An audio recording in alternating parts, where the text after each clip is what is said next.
चलो तो हम लोग आज क्या देखने वाले हैं बच्चों? PYQ of chapter number 3। और वो PYQ किसके होंगे? NEET as well as JEE। Starting JEE से करेंगे, नहीं तो अहमदुल्ला का मैसेज आएगा, सर JEE भी तो करवाओ। ओके, करें ना? ओके, तो JEE से हम स्टार्ट करते हैं चैप्टर नंबर 3। अब चैप्टर नंबर 3 आपको पता होना चाहिए क्या इक्वेशंस हैं, क्या कंसेप्ट है, और यही होता है पहला स्टेप। अगर आपको मान लीजिए बेटा नीट और JEE आपको अगर करना ही करना है तो इसका पहला स्टेप होता है फिजिक्स के लिए। फिर आप कोई भी सब्जेक्ट ले लीजिए, पर फिजिक्स में ये बात होती है कि इक्वेशन प्लस कंसेप्ट ये पहले कंप्लीट होगा, देन आप PYQ कर पाओगे। और उसमें भी फिर मैं आपको बताता हूँ स्टेप 2 में आप जो है मॉड प्लस गुजकैट और गुजसेट जो भी आप बोलो, ये आपकी स्टेट लेवल एग्जामिनेशन होती है। तो इनके आपको क्या करने हैं? MCQs। इतना लेवल और कंसेप्ट अगर आपका खत्म, देन हम क्या करवाएंगे? PYQs किसके? नीट। उसके बाद स्टेप 4 में आप अच्छे से परफॉर्म कर पाओगे। वो PYQ किसके होंगे बेटा? ये ऑर्डर कम से कम फॉलो होना चाहिए। अगर JEE वाले चाहें तो ये स्किप कर सकते हैं, पर न करें तो भी जरूरी है मेरे हिसाब से, क्योंकि आपको अलग अलग लेवल ऑफ क्वेश्चंस देखने को मिले। PYQ सॉल्व करने का मतलब क्या होता है कि आप नीट जी कर रहे हो, ऐसा नहीं है। आपको कंसेप्ट पढ़ने के बाद कितना आपका वो कंसेप्ट पक्का हुआ और किस तरह से हमें अप्लाई करना है, सबसे बड़ी बात यही सीखनी होती है कि how to apply the concept. Okay, तो हम लोग उसी दिशा में आगे बढ़ते हैं। और हम लोग कौन से चैप्टर के PYQ देखने वाले हैं? तो भाई करंट इलेक्ट्रिसिटी।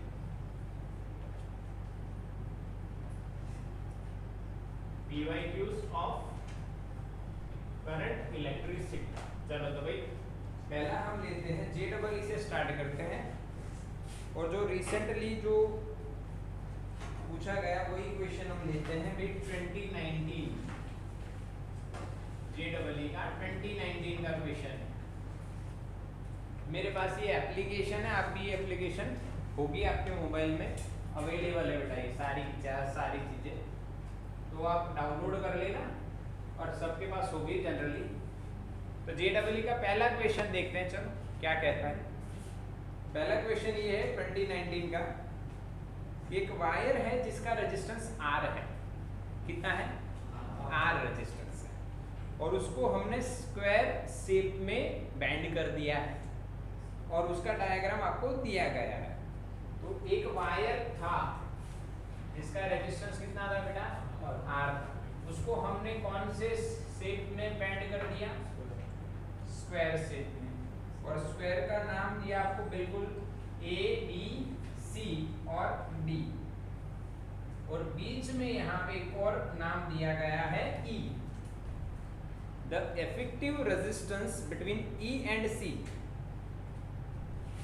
E और C के बीच में इफेक्टिव यानी REC हमें फाइंड करना है। समझ में आया? क्या फाइंड करना है? REC। और एक और बात दी है कि भाई E is the mid point of arm CD, यानी ये मिड पॉइंट है, तो काम और आसान हो गया है। चलिए अब समझिए मेरी बात। यहाँ पे क्या कहानी चल रही है? देखो कहानी ऐसी है बेटा इसमें कि ये वायर R है। अगर मान लो मैं इसके 2 टुकड़े करूं तो ये क्या R/2 और ये भी समझ में आया? या मैं इसके 4 टुकड़े करूं तो हर एक टुकड़ा जो होगा वो कितने का हो जाएगा बेटा? R/4 R/4 R/4 R/4। समझ में आया? यही बात यहाँ पे हो रही। एक पूरा वायर है जिसका रेजिस्टेंस कितना है? R। उसको स्क्वायर शेप में आपने बैंड किया तो कितने पार्ट किए? सोचो, 4 किए। तो हर एक पार्ट का क्या हो जाएगा r/4 r/4 r/4 और इसका भी r/4। ठीक है, ये समझ गए। बट यहाँ पे C और D के बीच में और भी पार्ट हो रहा है, उसका भी आधा हो रहा है, तो ये कितना हो जाएगा r/8 और r/8। समझ में आया? अब हमें किसके बीच में पूछा है बेटा?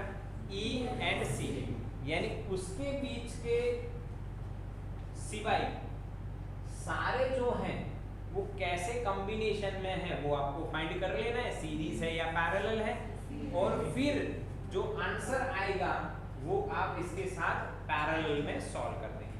तो देखिए यहाँ पे सीधा हिसाब है, मैं ऐसे लिख रहा हूँ RAB RBC RAD, ये देखिए ये वाला और ये वाला, ये सीरीज में हो गया। अगर आपको रेजिस्टेंस बताना है तो आप बेटा ऐसे भी बता सकते हो ना, सोचिए।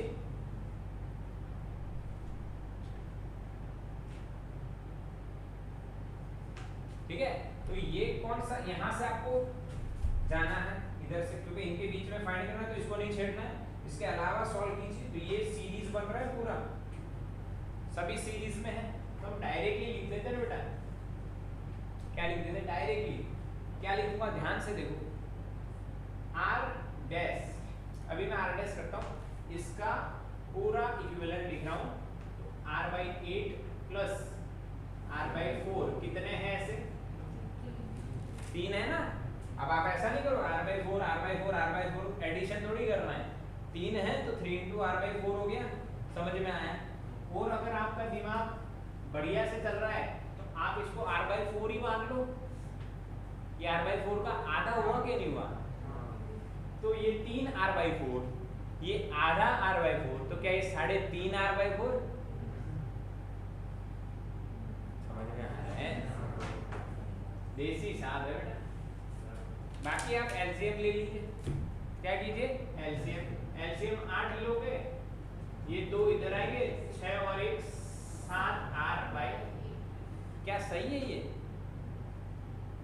Yes sir no? समझ रहे हो कि नहीं? देखो एलसीएम लिया तो क्या हुआ, यहाँ पे कितना गया बेटा? 2 3 2 6 6R प्लस R 7R/8, जो भी हमारा आंसर बन रहा है। ठीक है, क्लियर? ये क्या हो गया, किसका इक्विवेलेंट हुआ? यहाँ से लेके यहाँ तक का इक्विवेलेंट हुआ। अब बचा क्या? हाँ, तो अब हमारे पास जो सर्किट होगी बेटा, ये देखो E और ये C और ये कितना है बेटा? R/8, और बाकी का हमारा जो आया R डैश वो 7R/8। अब आप देखोगे कि ये दोनों पैरेलल हो गए, तो पैरेलल में अगर 2 हो तो चिंता बिल्कुल नहीं करनी है। क्या करना है? R1 R2 upon R1 plus R2, तो प्रोडक्ट करोगे आप इसका R/8 इंटू 7R/8 अपॉन नीचे इसका एडिशन होगा। अब एडिशन आप लिखो मत, क्योंकि JEE नीट में आपको डायरेक्टली करना चाहिए। इन दोनों का एडिशन करोगे तो सिर्फ R आएगा ना, तो ये एक R कट हो गया, 7/64 R, ये हमारा क्या आ जाएगा? आंसर आ जाएगा। समझ में आया? किसी का आया ऐसा? इधर आया, ओके, सही है ना ये बिल्कुल? तो इसको आप लिख लीजिए।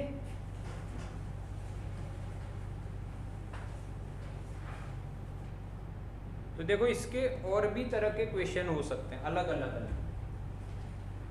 एक क्वेश्चन मैं बता देता हूँ, और यानी number of question series parallel का कोई यानी ऐसा नहीं है कि यहाँ पे खत्म हो गया, इतने टाइप होते हैं। ठीक है, पर आपको NTA के हिसाब से मेंटेन करके चलना पड़ेगा कि भाई ना, ये तो बहुत बड़ा नेटवर्क चलता है, क्योंकि आप जब इंजीनियरिंग के लेवल में जाओगे तो स्टार टू डेल्टा और डेल्टा टू स्टार ये भी आता है, जो हमें पढ़ना नहीं है। तो अब इसका एक और टाइप बता देता हूँ, ऐसा है। देखो ये एक R रेजिस्टेंस है, इसके हमने 10 टुकड़े कर दिए। कितने कर दिए? 10 टुकड़े कर दिए। तो हर एक का कितना रेजिस्टेंस होगा? R/10 R/10 हो गया। अब उसमें से 5 आपने लगाए पैरेलल और 5 आपने लगाए सीरीज, और अब इस कॉम्बिनेशन को आपने कनेक्ट किया सीरीज में, और ये सारा लिखा हुआ होगा जो मैं बोल रहा हूं ना, ऐसे इंग्लिश में लिखा हुआ होगा आपके पास। तो आपको कंक्लूड करना है डायग्राम। तो देखो मैं बता देता हूँ, बिल्कुल सरल है। 5 को आपने कैसे कनेक्ट किया, पैरेलल, ओके, और बाकी के 5 को आपने सीरीज में कनेक्ट किया, ओके, समझना बेटा। और ये जो कॉम्बिनेशन बना, इसको फिर बाद में किस में कनेक्ट किया, सीरीज। तो इसका इक्विवेलेंट कितना, तो इसका इक्विवेलेंट निकालिए, इन 5 का निकालिए, और ये दोनों सीरीज में यानी ऐड कर दीजिए। एक और तरीका आपको बताया, समझ में आया कि नहीं आया? तो इसको मैं दिखा देता हूँ कैसे होगा ये बेटा। ये r/10 हो गया, तो ये सारे r/10 हो जाएंगे, ये भी r/10 हो गया, तो ये भी सारे r/10। ये 5 r/10 हुए एडिशन, तो 5r/10 हो गया बेटा। ये सेम है, 5 सेम है, तो r/10/5 हो गए। याद है ना, r/n पैरेलल में, n into r सीरीज में हो। अब ये दोनों को सॉल्व करोगे तो ये आपका आ जाएगा 50 नीचे, और ये आ जाएगा आपका 2 नीचे। ये पूरा अब क्या हुआ सीरीज में, तो r इक्विवेलेंट आपका बेटा क्या बनेगा, r/50 प्लस r/2। आप अपने हिसाब से एलसीएम ले सकते हो कि भाई आपने 100 अगर एलसीएम लिया है तो ये 2 और ये 50, आपको क्या मिलेगा 52। फिर ये आप 2 से कट करोगे 26, और यहाँ पे क्या 50, समझ में। और आप कट करोगे, ये 13 हुआ और ये 25, तो फाइनल आंसर 13r/25 रहता है। बोलो समझ में आया कि क्लियर ना? ये एक और तरीका होगा। यानी जब ये वायर वाला आता है तो एक और आपको बता देता हूँ जिसमें हम कंफ्यूज होते हैं कई बार, थोड़ा सा क्या होते हैं, कंफ्यूज होते हैं। वो कंफ्यूजन वाला मैं आपको एक और क्लियर करवा देता हूँ। देखो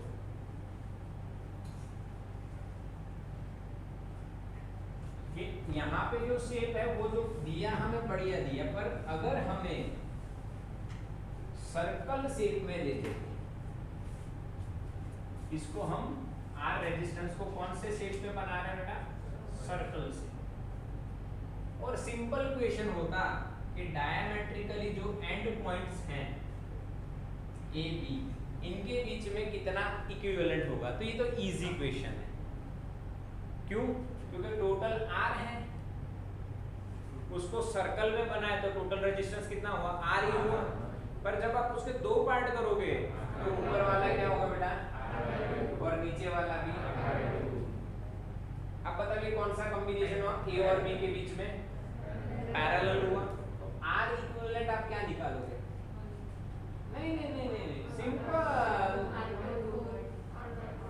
क्या मेरी बात समझ में आई? बिल्कुल समझ में आ रही है ना? तो यहाँ पे मैंने क्या किया, r/n यूज कर लिया। पैरेलल कॉम्बिनेशन में अगर सेम रेजिस्टेंस है तो क्या करेंगे, r/n, और सीरीज में सेम है तो, और कैपेसिटर का उल्टा होगा, ये भी आपको पता होना चाहिए। कैपेसिटर का कैसा होगा, उल्टा होगा। एक और क्वेश्चन बनाता हूँ, ये तो सरल था मैंने बोला ना, अब इसमें थोड़ा सा और बढ़िया, अगर आपको पूछे तो क्या,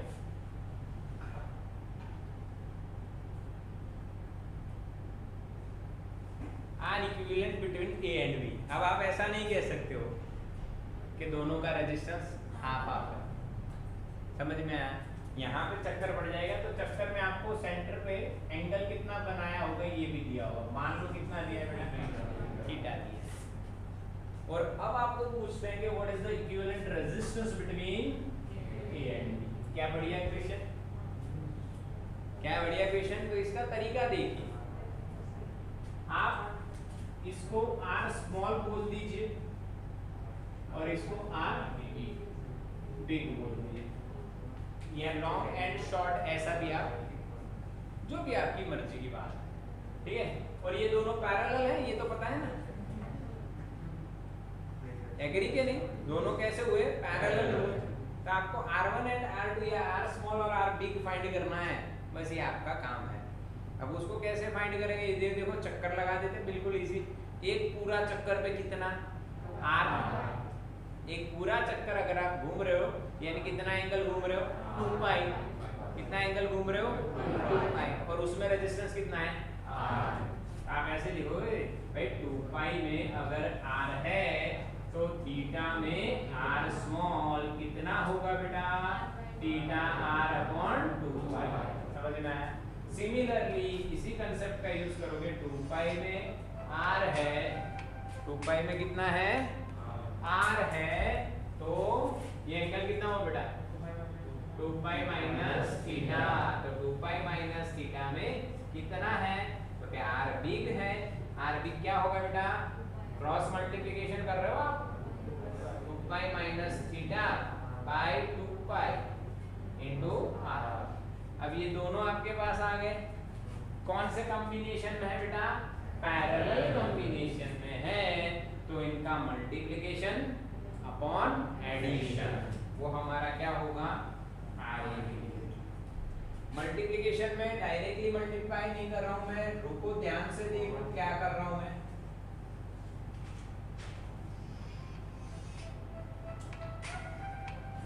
देखो समझना है आपको,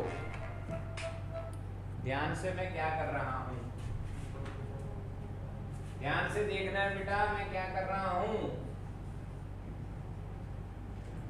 इन दोनों का ही एडिशन होगा नीचे, तो उसमें से मैंने r अपॉन 2 पाई बाहर निकाले तो क्या बचेगा बेटा theta plus 2 pi minus theta, क्या सरल रहेगा, ये थीटा थीटा कट हो जाएगा, ये 2 पाई भी कट हो जाएगा, ये एक r भी, हाँ तो हमारा आंसर क्या आएगा theta into 2 pi minus theta into r upon 4 pi square, ये हमारा क्या रह गया बेटा आंसर।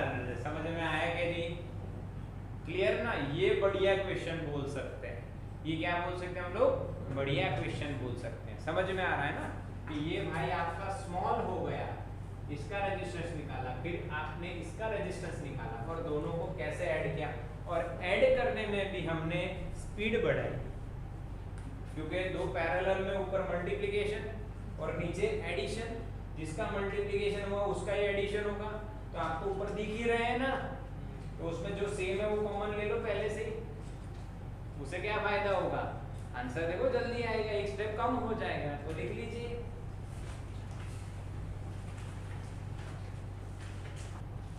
चलो अब नीट का क्वेश्चन कर लेते हैं बेटा। देखो नीट 2020 का, और ये सबको खुद से आना चाहिए, सिर्फ बेटा आपको इक्वेशन ही आना चाहिए, मुझे ऐसा लगता है जहां तक मैं क्वेश्चन देख रहा हूं। साइज भी और सिंपल वैल्यूज दी हैं, और charge particle having drift velocity लिखिए सब लोग जल्दी से। नीट का है ये 2020, drift velocity is given 7.5 into 10 raised to -4 meter per second in an electric field दिए बेटा 3 into 10 raised to -10 volt into meter -1। तो आपको मोबिलिटी निकालनी है in meter square, volt inverse and second inverse. अगर आपको सिर्फ मोबिलिटी की जानकारी हो इक्वेशन की, तो ये आंसर आपको सिर्फ मैथमेटिक्स कैलकुलेशन से आ जाएगा। आंसर आ गया है 2.25 या 5 ऐसा कुछ है into 10 raise to -6, 2.5 into 10 raise to -6 है ऑप्शन में, सी ऑप्शन है, और यही सही होगा। +6 या -6 दोनों है, +6 आ है। चलो देख लेते बेटा, मोबिलिटी का मतलब क्या है कि कोई इलेक्ट्रॉन कितना घूम सकता है after applying electric field, what is the possibility of motion of an electron, that is called mobility, और उसका definition है magnitude of drift velocity per unit electric field। this is the definition। हाँ मैं सिर्फ equation नहीं लिख रहा हूँ, मैं definition लिख रहा हूँ। what is the definition of mobility? drift magnitude of drift velocity of an electron per unit electric field is called mobility। खत्म, वैल्यू पुट कर दिए बेटा। देखो 7.5 into 10 raised to -4, upon 3 into 10⁻⁻10। तो बच्चों ये +6 में जाएगा, ऊपर आएगा इसलिए +6 में जाएगा। अब 7.5/3, तो आपको अगर 25 का टेबल आता है तब 75 को 3 से डिवाइड करोगे तो यू विल गेट 25। बट यहाँ पे 75 की जगह पॉइंट है तो एक पॉइंट आपको भी लिखना पड़ेगा, तो यू विल गेट 2.5 और यूनिट आपका दिया हुआ metre square upon watt into second. तो बेटा ये आ गया, आपको बिल्कुल समझ में आ जाए ऐसा क्वेश्चन है। ये हमारा नीट का 2020 का PYQ है और बिल्कुल इजी है। एक और है, क्योंकि हम लोग नीट और जेई के दोनों के देखेंगे तो एक और बढ़िया है 2020 नीट का। देखिए क्या कहता है। क्या आप लोगों को कलर कोडिंग पता है? तो बस कलर कोडिंग का जो शॉर्टकट है, टेक्स्ट बुक नहीं घुमानी है, मैं आपको याद करवा देता हूँ ना, थोड़ा सा जोर डालना। ये B Roy goes to Bombay with gold and silver और लास्ट में नो कलर। समझ में? ये याद रखें। और स्टार्ट कहाँ से हो रहा है? 0 1 2 3 4 5 6 7 8 और 9 और 10 की पावर में यहाँ पे -1 -2, ठीक है। और वो जो अपना प्लस और माइनस 20%, फिर 10% और ये 5%। ये NCERT है। उसके बाद 4 3 2 1 मैंने बताया था। अब ये मैंने सब पूरा टेबल लिख दिया। यहाँ पे 0 to 9 10 की पावर आएंगी, वो तो पता है ना आपको। बस तो आपको क्या करना है, आप देखो मैं यहाँ पे ड्रॉ कर देता हूँ क्वेश्चन आपको किस तरह से दिया है। आपको 4 अलग-अलग कलर दिए हैं बेटा। येलो बनाते जाइए साथ साथ, वायोलेट, तीसरा है भाई ब्राउन और लास्ट वाला भी दिया है भाई गोल्ड। तो आपको बताना है कि भाई रेजिस्टेंस कितना है, कितने वैल्यू बनेगी और कितना % प्लस और माइनस होने वाला है। तो चलिए हिसाब लगाइए। पहला येलो है तो 4 आ गया, फिर वायोलेट है, देखो ये टेंस, ये यूनिट और ये मल्टीप्लायर। तो वायोलेट में क्या है बेटा 7 और मल्टीप्लायर 10 टू ब्राउन। ब्राउन कितना है ये भी पता होना चाहिए, क्योंकि मैंने आपको शॉर्टकट बताया था। मैन इन ब्लैक फर्स्ट होगा, फर्स्ट में मैन इन ब्लैक होगा, तो बाद में ब्राउन है जो 10 की पावर 1 और प्लस और माइनस कितना बेटा 5। तो आपका आंसर जो मैच हो रहा है वो है डी 470 ओम एंड यहाँ पे है 5%, ऐसा लिखा हुआ है। हाँ, रेजिस्टेंस एंड टॉलरेंस दोनों आपको फाइंड करना था। क्या बच्चों सिंपल था बिल्कुल। बट आपको इसमें वो ट्रिक याद रखनी है, ये जेईई 2020 में भी कलर कोडिंग के क्वेश्चन थे। ये मेरा जो बच्चों से बात हुई थी तब उन्होंने बताया कि हाँ सर एक कलर कोडिंग का था, एक था ऐसा करते रहे, तो ये आता ही है। तो इसके लिए फ़ायदा मैं आपको बताता हूँ, बिल्कुल इजी मेथड से आपको बहुत फ़ायदा हो जाएगा। इसका नंबर बताइए कौन सा हुआ। तो यहाँ तक आप नंबर लगाइए, कितना बनेगा 12 बनेगा। देखो 2 3 4 5 6 7 8 9 10 11 और 12। इसमें 12 कलर हैं, वही 12 पार्ट हमारी उंगलियों में भी है। एक उंगली में 3 पार्ट हैं, 4 में 12 हो गए। तो आप ऐसे हिसाब लगाओ, B Roy goes to Bombay via gateway of India with gold and silver. तो आप इजीली उंगलियों पे सॉल्व करोगे। इसका टेबल बनाने में टाइम वेस्ट करना नहीं है, समझ रहे हो कि नहीं? बिल्कुल। या फिर याद ना आ रहा है तो नीट की एग्जाम में चाहिए कि बना के मत जाना, कॉपी केस हो जाए कि यार 12 सर ने बताया, बी रॉय लिख लेते, ये तो याद रखने की जरूरत है नहीं, कॉपी केस हो सकता है। ठीक है, बढ़िया ना, बिल्कुल इजी है। तो ये आप एक नोट कर लीजिए। अब हम जेई का क्वेश्चन लेते हैं एक और जब जेई का क्वेश्चन आएगा थोड़ा सा बढ़िया आएगा ये बात। दो इजी देखने के बाद एक बढ़िया क्वेश्चन लेते हैं। ये दो बिल्कुल इजी क्वेश्चन है और आप बढ़िया क्वेश्चन लेते हैं। आइए देखो, जेई के क्वेश्चन आते ही ठोकर लगती है, यानी डर तो पहले आ जाता है।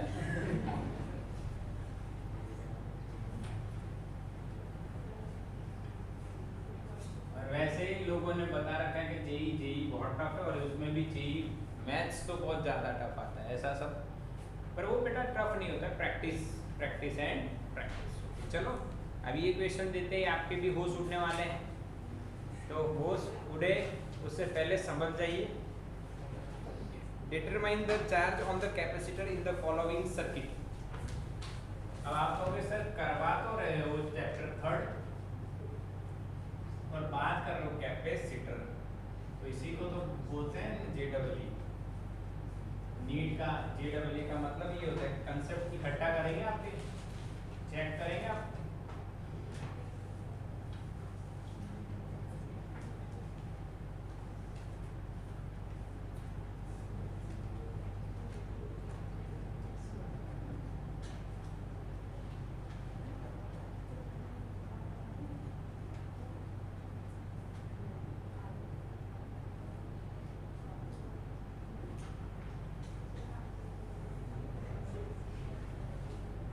आपको फाइंड करना क्या है पता है?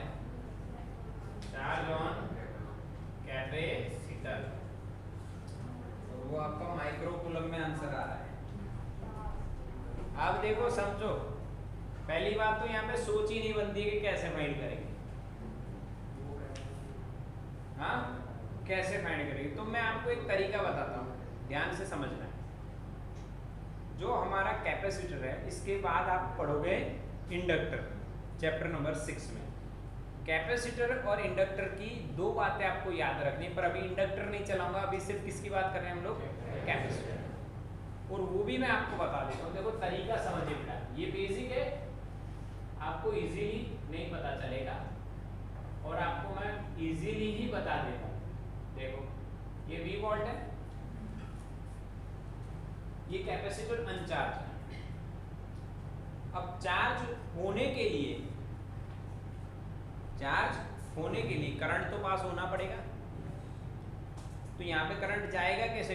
नहीं जाएगा, क्योंकि कैपेसिटर के बीच में डाइलेक्ट्रिक रखा होता है, तो ये तो कंडक्टिंग है ही नहीं। तो यहाँ पे वायर का जो रेजिस्टेंस होता है R, कैपेसिटर पे कोई चार्ज नहीं है, तो वोल्ट कितना? 0। यहाँ पे ये V प्लस टर्मिनल, तो यहाँ पे वोल्ट कितना बेटा? V। इधर कितना वोल्टेज आया? 0 वोल्ट और V वोल्ट के बीच में क्या पोटेंशियल डिफरेंस डेवलप हुआ? यस, हाँ कि ना? ये V और ऊपर कितना? 0, तो पोटेंशियल डिफरेंस हुआ, तो यहाँ पे क्या फ्लो होगा बेटा? I। करंट फ्लो होके यहाँ पे क्या जमा होता रहेगा? चार्ज। वो चार्ज जमा होके, मान लो कैपेसिटर Q है, C है, और इस पे चार्ज कितना जमा हुआ बेटा? Q। तो इसका पोटेंशियल कितना हो जाएगा? Q/S। अब उसका पोटेंशियल बढ़ा, समझ रहे? अब वो चार्ज बढ़ने से ये पोटेंशियल बढ़ा, और ये potential as it is V है, तो मान लो इसकी वैल्यू आप 10 वोल्ट ले रहे हो और ये हो गया है 2 वोल्ट। क्या अभी भी पोटेंशियल डिफरेंस है? पहले तो 0 था, अब 2 हो गया। क्या अब भी करंट फ्लो होगा? यस, होगा करंट फ्लो, और ये फिर से और बढ़ता जाएगा, बढ़ता जाएगा, बढ़ता जाएगा। कब तक फ्लो होगा? तब कैपेसिटर फुल्ली चार्ज हो जाएगा। और जब कैपेसिटर फुल्ली चार्ज हो जाता है, तब उस कंडीशन को हम बोलते हैं बेटा, हाँ समझ में आया, स्टेडी स्टेट फॉर कैपेसिटर। जब कैपेसिटर कैसा हो जाएगा? Fully charge. और जब वो फुल्ली चार्ज हो जाएगा, तो अब उसमें से करंट कितना निकलेगा बताओ? कैपेसिटर में से बेटा करंट कितना जाएगा बताओ? 0 हो जाएगा। क्यों? क्योंकि इसका वोल्टेज और इसका वोल्टेज अब क्या हो गया? सेम। समझ में आया कि नहीं?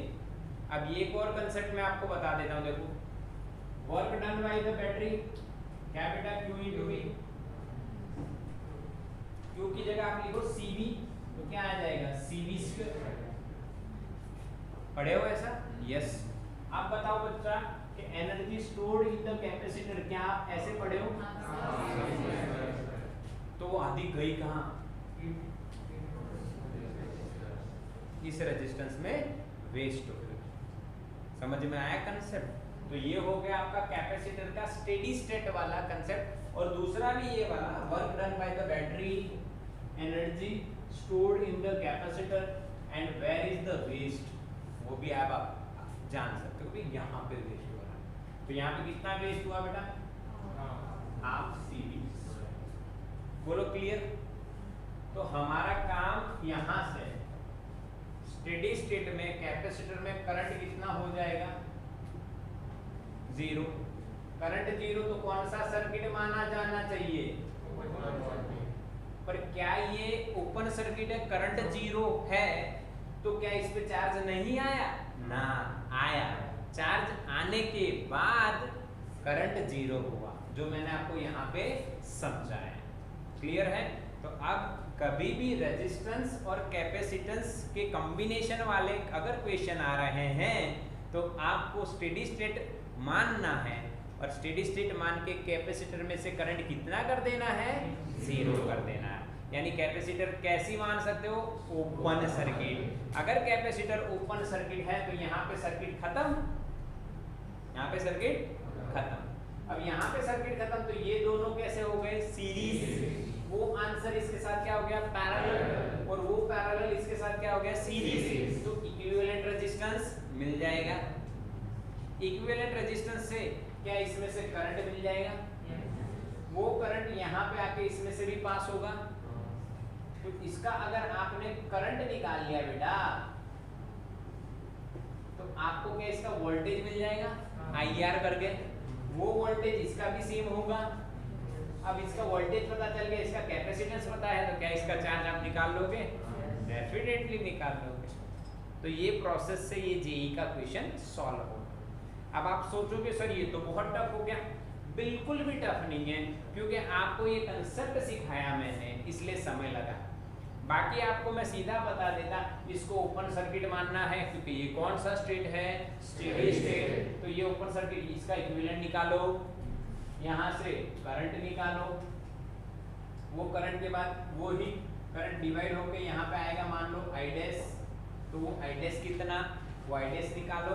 और वो I डैश के बाद आप I डैश इंटू 10 करोगे तो आपको वोल्टेज, ये वोल्टेज और ये वोल्टेज पैरेलल में सेम, और उस वोल्टेज और इस कैपेसिटेंस से आप क्या निकाल सकोगे? Charge on capacitor. तो इसका स्क्रीनशॉट ले लो, मैं ये हटा रहा हूं, या फोटो ले लो।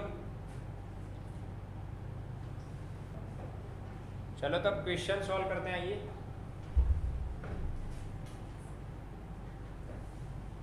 क्या मैंने आपको VDR और CDR चलाया था?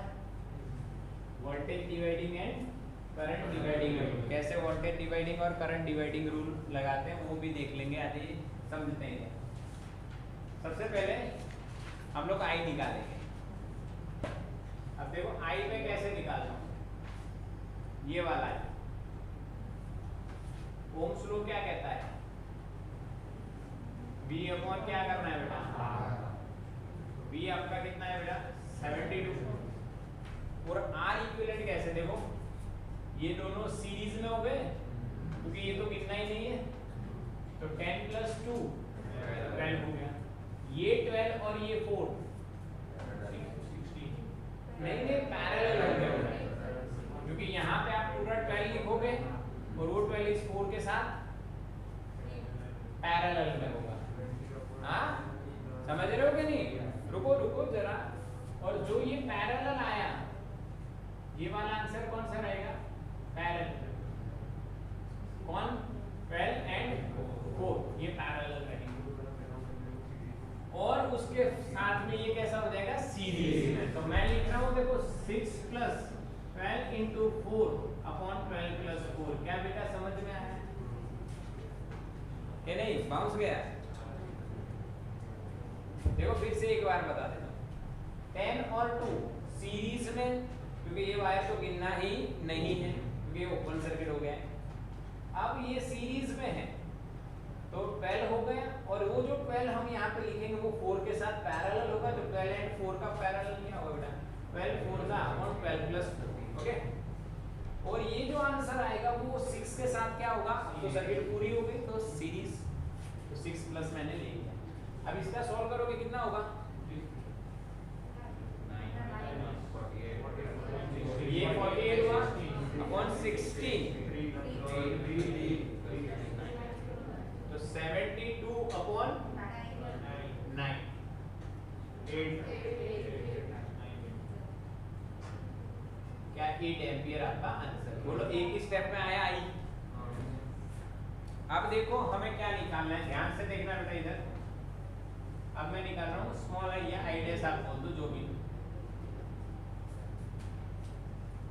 वो क्या होगा, इसमें से करंट, तो इसको हम करंट डिवाइडिंग रूल से सॉल्व करेंगे। करंट डिवाइडिंग रूल आपको पता होना चाहिए, ध्यान से देखो। यहाँ पे आपके पास अब दो रेजिस्टेंस हो गए, इधर से आपका जो करंट आ रहा है आई आ रहा है कितना एम्पियर, 8 एम्पियर, 2 प्लस 10 कितना हो गया बेटा ये 12 एम्पियर। हमें इसमें से ही करंट निकालना है कितना, आई डैश। अब यहाँ पे आपका कितना है 4, तो करंट डिवाइडिंग रूल क्या कहता है, आपको जिसमें से करंट फाइंड करना है उसके अलावा पैरेलल में जो रेजिस्टेंस है वो लिखना है आपको पहले, 4 अपॉन ये दोनों रेजिस्टेंस कितने हैं पैरेलल में, 4 प्लस 12, और कौन सा करंट डिवाइड हो रहा है 8, ये आपका आंसर। इसको बोलते हैं हम लोग सीडीआर, क्या बोलते हैं इसको, CDR, current dividing rule. Parallel resistance upon total resistance into divided current, इसके फाइंड करना है तो 4 upon total resistance 4 plus 12 upon into जो करंट डिवाइड हो रहा है। अब आप सोचोगे सर ये सीडीआर तो याद नहीं आ रहा है, ऐसा हुआ किसी को, क्या मैंने करवाया था ये, यस। तो एक बार और आपको याद करवा देता हूँ, जल्दी से देख लीजिए और साथ में लिख भी लीजिए साथ साथ, कि शायद आपको सीडीआर याद आ जाए फिर से।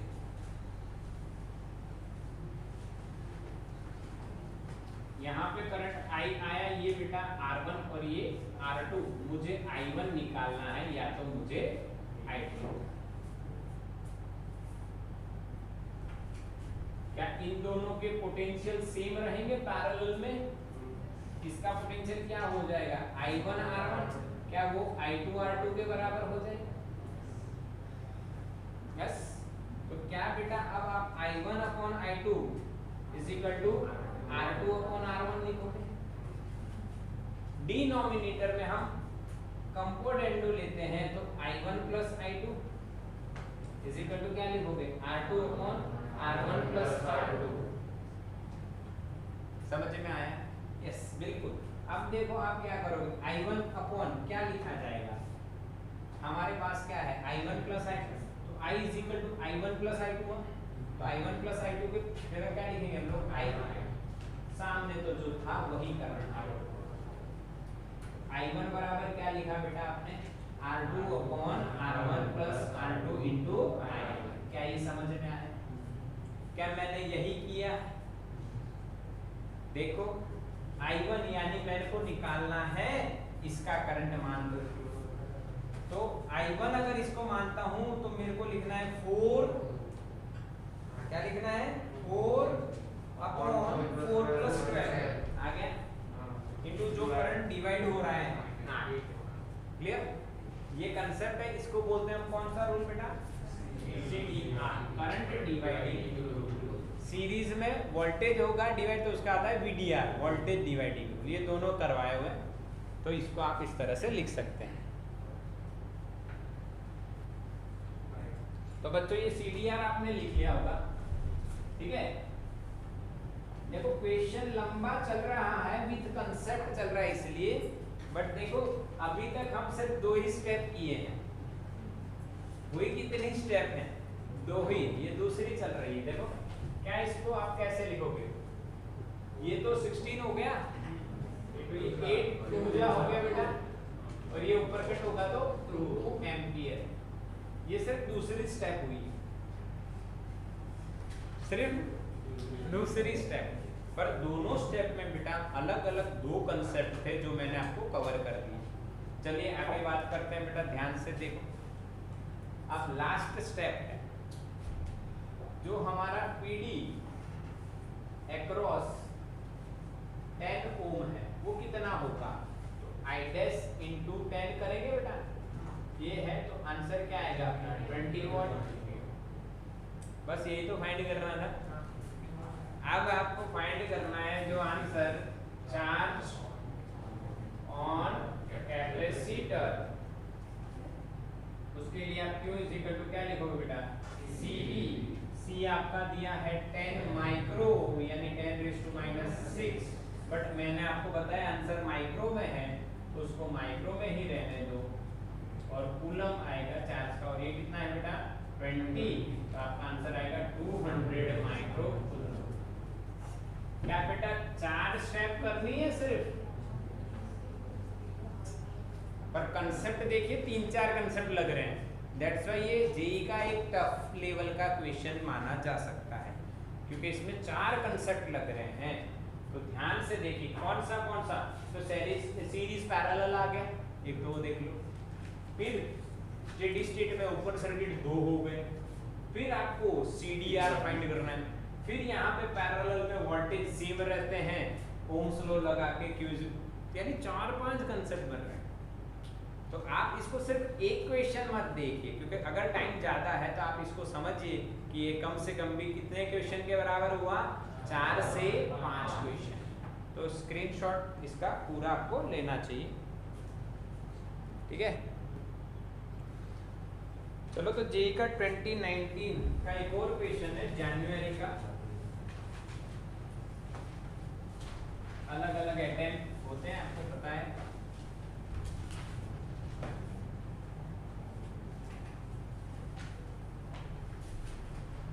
देखिए ध्यान से समझना है क्वेश्चन क्या है। A copper wire is stretch to make it 0.5% longer. The percentage change in its electrical resistance if its volume remains unchanged is 2%, 2.5%, 1% और 0.5%। तो सीधा सीधा आप आंसर दो ना तो भी आपको आना चाहिए। कैसा? सीधा सीधा, क्योंकि ये जो परसेंटेज एरर है ये बहुत कम है, 0.5%। यानी क्या दिया है आपको, देखो लेंथ को आप 0.5% इंक्रीज कर रहे हो तो रेजिस्टेंस में कितना चेंज होगा। तो यहाँ पे आप R इज प्रोपोर्शनल टू क्या लिख सकते हो बेटा, L², क्योंकि वॉल्यूम क्या है, कांस्टेंट। अब कई बच्चे सोचेंगे ये कहाँ से आया, ये भी मैंने करवाया है, ये भी मैंने करवाया। अब आप पूछोगे सर कहाँ करवाया है, तो वीडियो देख लीजिए। और इसके यानी बहुत सारे कॉम्बिनेशन, ये तो सिर्फ एक है, फिर भी मैं आपको बता देता हूँ। देखो R बराबर ρL/A आता है बेटा,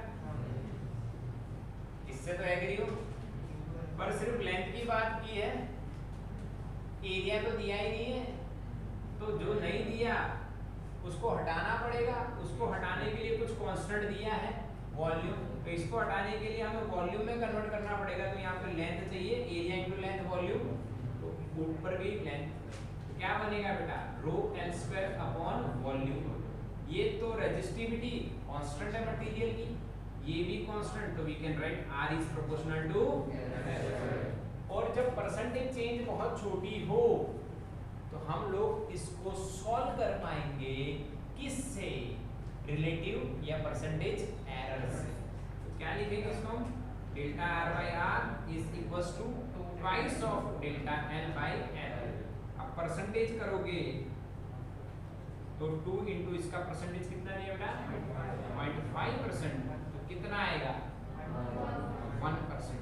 दिस इज अवर आंसर। और अगर आपका ये कंसेप्ट बिल्कुल पक्का है बेटा तो आपको सिर्फ इसको 2 से मल्टीप्लाई करना था, you will get the answer. समझ में आया? ये JEE का 2019 का कौन सी शिफ्ट है ये बता देता हूँ आपको।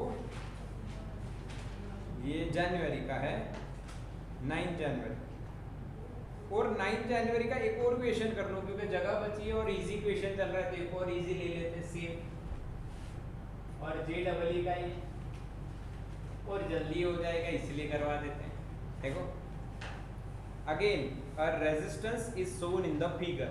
अब आपको फिगर दिए, देखते ही खुश हो जाओ। इसको तो छोड़ना नहीं है भाई, क्योंकि उंगलियों पे गिनना है। यस, तो पहला जो कलर है बेटा वो रेड है, दूसरा जो कलर है बेटा वायोलेट है, तीसरा जो कलर है बेटा ऑरेंज है, और लास्ट वाला जो कलर है बेटा वो सिल्वर है। आपको बताना है कितने परसेंटेज टॉलरेंस है और रेजिस्टेंस कितना होगा। 27 into 10 raised to 3 10। समझ में आया? अब ये कैसे निकाला देखो, सबसे पहला कलर कौन सा है? रेड। तो आपको उंगलियों पे गिनना है, बी बी रेड, रॉयल पे आर आ गया तो यहाँ रेड आ गया। 0 से स्टार्ट करना है, तीसरे नंबर पे आए तो यानी 0 1 2, एक नंबर कम रहेगा तो 2 आ गया। 10th प्लेस आ गया। अब यूनिट पे चलते हैं, यूनिट का वायोलेट है, थोड़ा लंबा चलना पड़ेगा। बी बी रॉय यानी ROY goes to Bombay via, यानी ये कितना है 6 7 और 8। 0 से स्टार्ट करेंगे तो 7। ऑरेंज तो वो तो इजी है, BBRO रॉ यहाँ पे आ रहा है तो ये आ गया 4 पे, तो आएगा आंसर 3। तो मल्टीप्लाई 10 की 3 पावर। और लास्ट में आपको सिल्वर दिया है। अब देखो ये कैसे याद रखना है, तो आपको पता है नो कलर का 20%, गोल्ड सिल्वर नो कलर, तो सिल्वर का कितना 10%, आधा आधा होता जा रहा है, तो ये आधा होके हमें कितना परसेंट मिल जाएगा 10%। तो इसका आप स्क्रीनशॉट ले लीजिए।